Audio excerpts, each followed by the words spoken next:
Well, hello and welcome to another Daily Dominion. On a Sunday, we are, as is tradition, presented with some campaign features, although in this case it's only very minor, I'd say. We have Delayed Joy, which allows us to preserve our boons for another turn if we don't want them. Boons are those 12 boonish thingies that will help you randomly, and you can obtain them via playing Fool or via discarding a card to Lost in the Woods. And yeah, this kingdom has a lot of strong cards in it, like Silk Merchants, Encampment Plunder, the Pile, and I guess also the Peasant line. Have you have a look at those. You can exchange and upgrade the peasants to some very strong cards like Disciple and Teacher. And I will let you look at the kingdom right here and see that we have three cards costing 2, and also some old VP and Monument and Plunder, like the card below the encampments. Some villages, like actually abundant villages and Shantytown, Hideout, Ghost Town, Silk Merchant to some extent, Encampment, and also Disciple and Teacher. So yeah, really good on that front. No attacks, and Sacred Grove is patient, which means that at the start of our cleanup phase, we may set aside a Sacred Grove from our hand, or maybe many Sacred Groves from our hand, to play them at the start of our next turn. Not sure why we would do that usually, but if you run out of actions, then you get to play them for free on the next turn. And yeah, the abundance of village is reflected by the kingdom plot. We see that, I mean, it's off the charts almost. There's some old VP in Plunder and Monument, and no attacks at all. I guess going for Fool and trying to get the Fool of your opponent is kind of a sort of attack, but I'm not sure. Now, opening wise, or just generally strategy wise, I think we're going to want to go for lots of Silk Merchants, lots of maybe 2 or 3 peasants up the line. We want to trash using Hideout or Hideouts. Let's see. And I think on the 4-3, which is probably the best opening, you just go for Silk Merchant Hideout and delay the peasant. And on the 3-4 or 5-2 or 2-5, you just go for Peasant Silk Merchant and are also quite fine. There is an extra, or one of our coppers has been replaced with the lucky coin, and that one adds a silver to our deck. And if you can, I think you avoid playing it. We could even, with the 4-3 and the lucky coin in the other hand, we could even decide to just go Silk Merchant Peasant anyways and not play the lucky coin. Because in the deck we're building, maybe very late, you might want the silvers, but I think there are better avenues of payload, like even Sacred Groves or Monuments, which could be targets for disciples.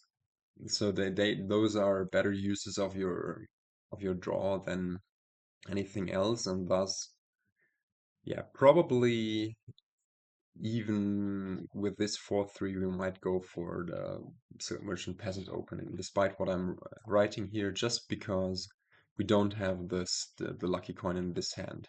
If we had it in this hand, for sure I would just go Silk Merchant Hideout. But yeah, I think that's fine. And thus, yeah, we start with this. Collision isn't optimal, but I think for sure you want to just play those. And here we do get to do a nice thing. We get to buy Ghost Town, because we saw both of these terminals, and especially the peasant on turn 3. We do get to buy Ghost Town, which will on the next turn trigger a shuffle with these cards, and that will be really good. And maybe we put in an encampment with those, because if the Ghost Town doesn't find the Silk Merchant, then we might have terminal collision between the soldier and, although no, we can just buy a Silk Merchant on the next turn, right? Should be able to buy one. Unless we draw the estate. Hmm, that would be really unlucky, so let's go for another peasant, be a bit on the greedy side. And we draw a copper, get to rebuy the silk merchant, or even get to just buy another ghost town. I think the ghost town is better for longevity, and here we probably don't even play the silk merchant. We don't want to trigger the shuffle, and just play soldier and peasant, and add another ghost town, or another... I mean, we could also add like 2 encampments to advance through the deck quicker. Could also add a silk merchant. Lots of good options. Also, we should add a hideout at some point. Maybe it's time for the hideout? Hmm. Probably, like my gut feeling says, just 2 encampments, essentially 2 horses with extra actions are the best way to advance our deck, like to get through our deck quickly.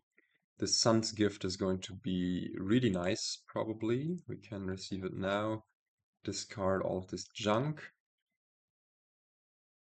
And this turn we should add another Silk Merchant for sure. Wow, and AI just snatches all of the encampments and plunders, and yeah, I mean, that's a bit scary, especially since it gets to reveal one of the plunders here, and it probably picks up this encampment. No, it doesn't. Um, yeah, we probably want to keep this. Although what do we have down there? We have another fugitive down there, which we would like to find. Yeah, let's try to find it, and we indeed do find it. Get to find even the other silk merchant, so that's really good. And thus maybe now add Ghost Town and Hideout. We are going to have two disciples in our deck. AI has a shuffle full of encampments, but no plunder. So in a sense, it's good that it revealed the plunder back then, because it hasn't shuffled, so it's in a discard. We'll have to get through those 8 cards without playing encampments, or we'll lose them. And I think for us, then it's either Silk Merchant or Hideout. I think I like the Hideout, maybe paired with rebuying one of the encampments. And yeah, we for sure want disciples, and that's just amazing. We get to disciple a hideout here, I think. Even though, of course, and I think as long as we have the silk merchants around and available to pick up, we just disciple those. And get to go for another ghost town and a peasant. Now, do we want to exchange this for a teacher? We have another disciple in here, and also silk merchants, I think. And I think on the next turn, it's probably better to just disciple the hideout. So let's not do that. I don't think we want to get the Mountain's Gift. We don't want to put a silver in our deck. And yeah, what? Oh no, come on, AI. Um, could have left us one of the silk merchants to disciple into, but oh well. I guess we nonetheless just double play this. Do we double play the encampment? I would really love to find the hideout, but I don't think it's happening. So yeah, we're trashing coppers, by the way, because the states would add curses, so in the short term that would be worse. Here, I do think we add another ghost town, and maybe with that we just add another hideout since we didn't get to disciple one. I really would like to get a bit thinner and more reliable, and thus, yeah, have a bit more control. Now that we've exchanged, like bought another hideout, I think it's fine to exchange one of the disciples for a teacher. And AI lets us trash an estate for free. That's amazing. And I think we're well on our way. And even though this turn might be a dud turn, I guess it's fine to now put in a curse that now that we've trashed down a bid. Well, we at least get to double attack AI. It has to discard 2 cards. And yeah, what do we do here? Probably just add ghost towns and a monument. Now we can slap plus card on Silk Merchant, but for that we just want to make sure that we have lots of village in our deck and that we can have in the form of ghost towns, or we could buy a Coin of the Realm. I don't think we now want to touch the encampment plunder pile all too much because piles are just so low and AI has just added a province. But I think that's a nice thing. And I would like another disciple, so we exchange this for a fugitive, and then in 2 turns we are going to have some nice things. And yeah, we should get going pretty well here now. I mean, AI is going as well. We'll probably draw deck here. And that's a tiny bit scary.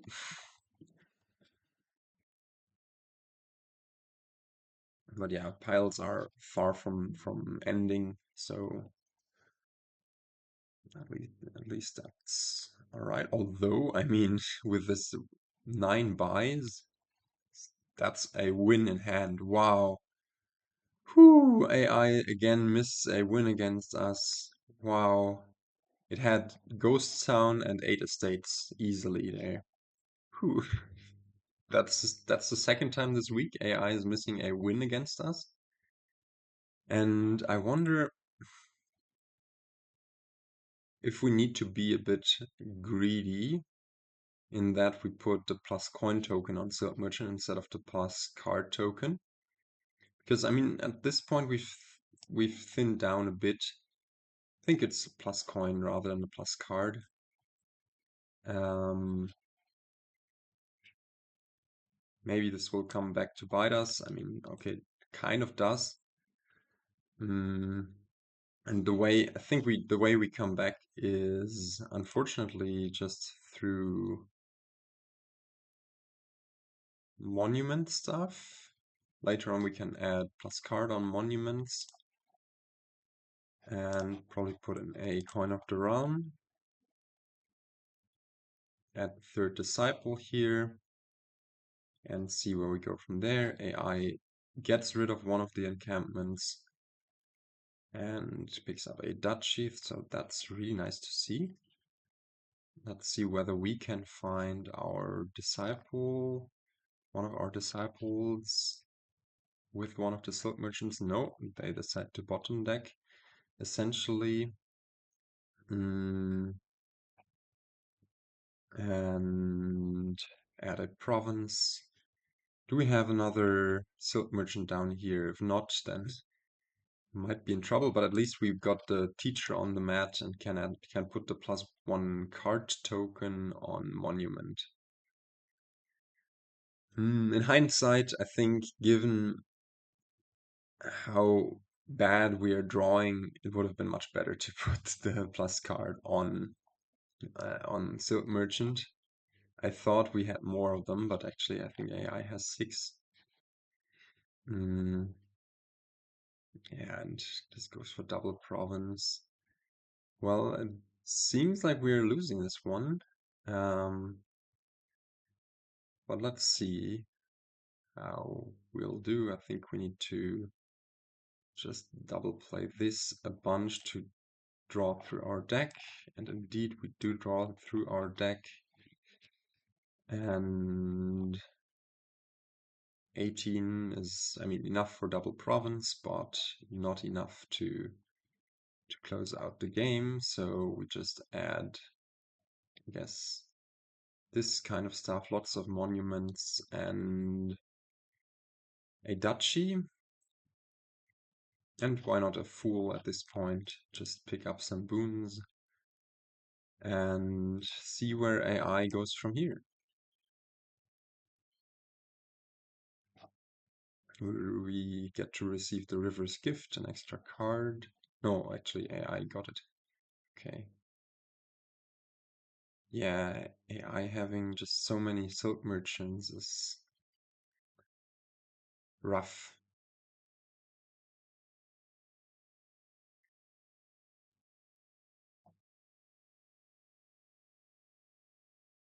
I don't really know what went wrong for us. Like, maybe the early game tactics trying to cycle through our deck weren't too great. Maybe mm, the stuff we did. Let's go for this now. Next turn, I guess. And do we just want to trash the second hideout? No, I think it's fine. Trash this lucky coin, double play this, that's amazing. Double play this again. And play more monument. Get to call this. Do you want to play? I think we for sure want to play this teacher. 26 and 4 buys. I don't think it's enough to win just yet. So we just add encampment plunder. If AI hits 10 money, then it will have the province anyways. And what else? I guess a duchy. I'm a bit out of ideas. What? Yeah, I think that's what we have to do to try to stay afloat. And that's an amazing gift for AI. And yeah, we do lose the game. I really don't know what went wrong. AI just powered. I think losing the Silk Merchant split 7-3 went wrong, is what went wrong. AI snatching those last two Silk Merchants was just, yeah, I mean, okay. AI missed a win earlier again, so I take this loss in stride. I think yeah, this is what could easily happen. Let's replay this though. Let's get rid of the lucky coin. We really don't want this in our deck. Pick up a second Silk Merchant and now pick up the Peasant. And see where we go from there. Yeah, again, thinning out coppers is much better than thinning out anything else. And we could also just add a ghost town here, I guess. Peasant ghost town doesn't look too bad. Yeah. The last card is a silk merchant. And as long as we don't lose the silk merchant split just as bad as last time, I think we should be fine. This time AI curiously goes for this kind of stuff. The last card is... I don't remember what the last card is, so we might need to burn this silk merchant. Would have just been a copper. Okay,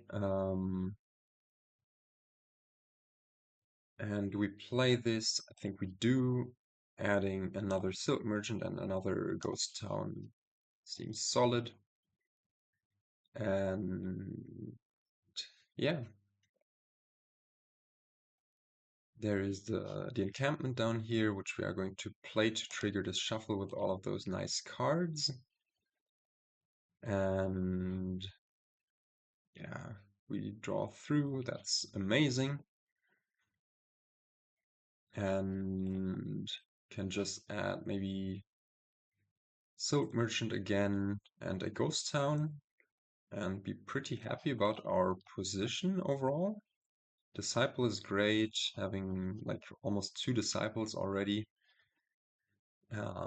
Seems really good. Again, AI snatches these Silk Merchants before we get to disciple them.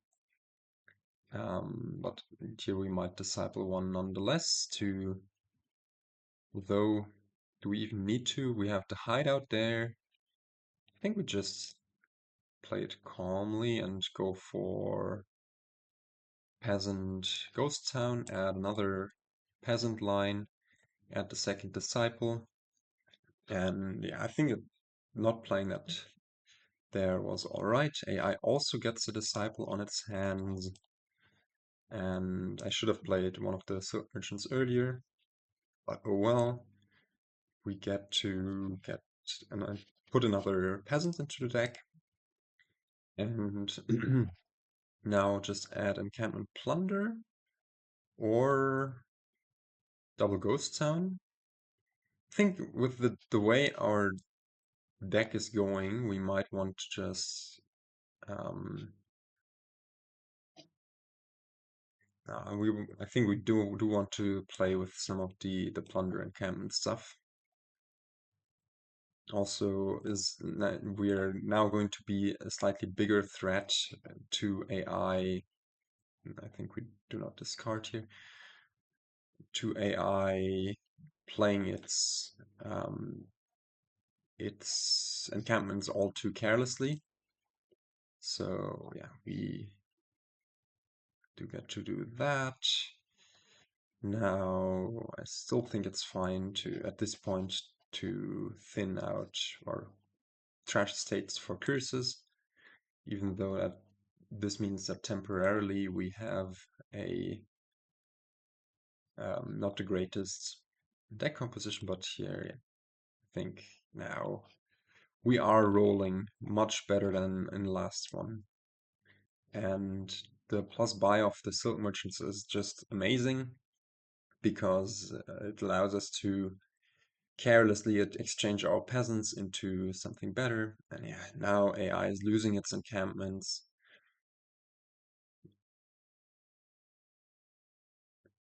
Drawing us a card, and yeah, I don't know. I didn't think that this would be such a struggle, to be quite frank.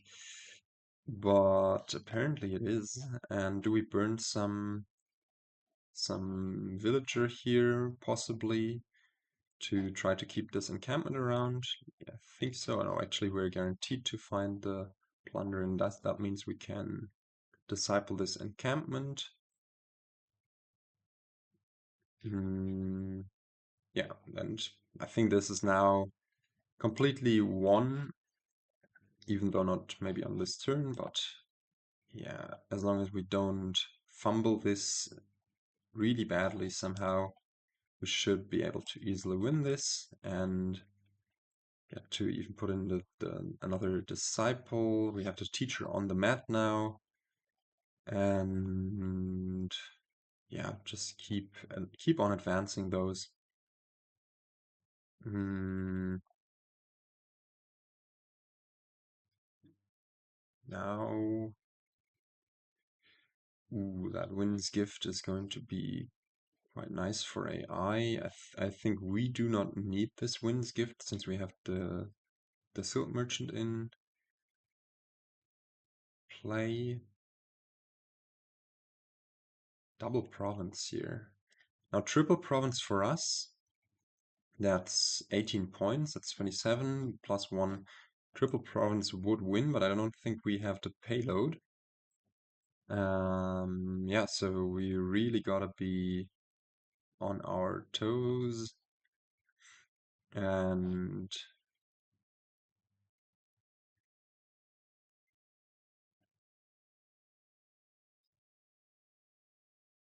probably just play this soldier twice for maximizing the attacks. Actually, um, Yeah, I guess the peasant line doesn't account for the soldier attack. I'm just now realizing.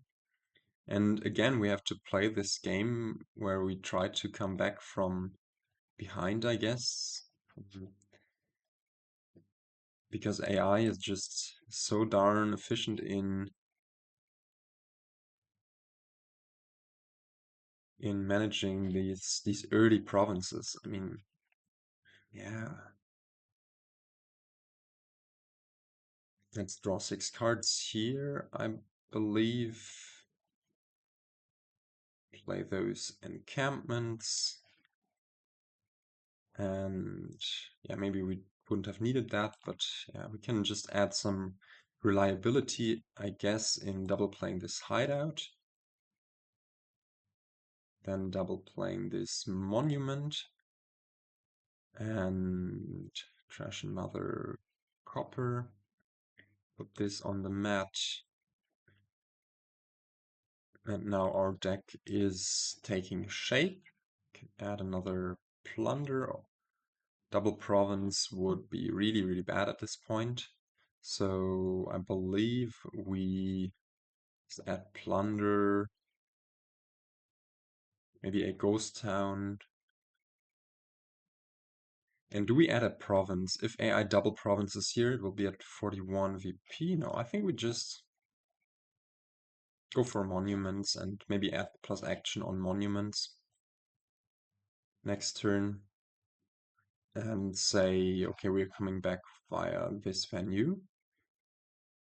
And maybe a fugitive, even though soldier is 3 money, is better at this point to cycle further, move our action token to monument, or let's be greedy, move the coin token to monument. We have a bunch of actions coming in, and do get to draw quite a lot here. In worst case, we can just double play, I don't know, the hideout again. And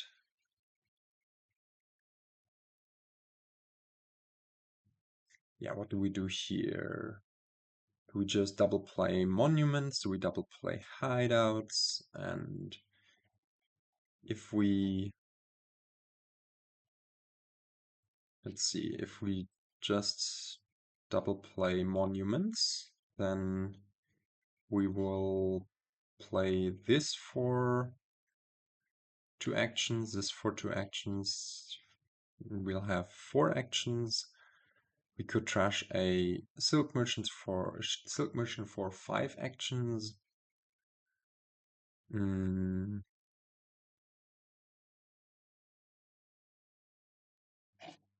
And yeah, I think it's fine. Could also now trash ghost towns. Right, how much, or the silk merchant, as I said. How much money is this? This is 36 money. Yeah, and this time it worked out. We are coming back from this very awkward position of being behind after AI just triple province out of nowhere. No, it wasn't out of nowhere, but here the main difference was that we had more of the silk merchants, got a better handle on the encampment plunder split, and I don't know, just moved along a bit more smoothly. I think a big difference was also the earlier trashing and not adding as many. No, actually, did we add that many silvers in the first playthrough? I don't know, but yeah, the lucky coin also isn't great. Here we got rid of it just really early, and it was nice, I think. Now, I hope you enjoyed this playthrough, and this really, I think it concludes a streak of like 35 wins in a row.